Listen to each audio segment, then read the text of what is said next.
चूँकि मैंने इनको बहुत शराब के नशे में एकदम धुत थे।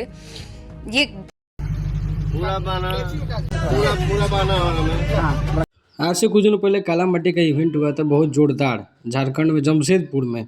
और वहाँ पे पवन सिंह वादा किए थे कि मैं बहुत सारी फिल्मों को छोड़ दिया हूँ, ये मेरे भाई का फिल्म है, मैं इसको नहीं छोड़ूंगा मरते दम तक। और भी बहुत सारे वादे थे पवन सिंह के, लेकिन ये फिल्म कहाँ गई। पवन सिंह लगातार जमशेदपुर जा रहे थे, आ रहे थे ट्रेनों से, उनका भव्य स्वागत हो रहा था। 2 दिन 3 दिन का लगातार उनका वहाँ पे दौरा था।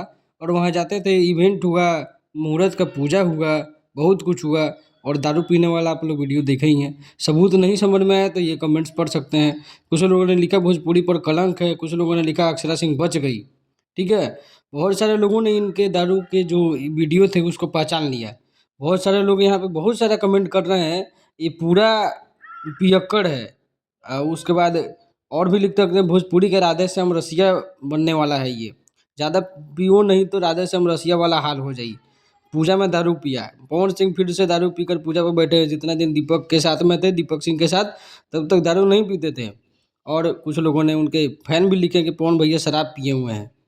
मतलब इस तरह का कमेंट्स जब आया तब भी कुछ लोगों ने ध्यान नहीं दिया, और आज फिल्म डूब गई तब ये सारे कमेंट्स याद आते हैं। इस फिल्म के लिए पवन सिंह ने अपना लुक पे बहुत ज़्यादा मेहनत किया था, और ये दारू पी के जो मुहूर्त पूजा में बैठे थे, ये भी कारण बहुत बड़ा हो सकता है, जैसे कि कमेंट्स आ रहे हैं कि इसीलिए ये फिल्म डूब गई। अपनी राय जरूर दीजिएगा।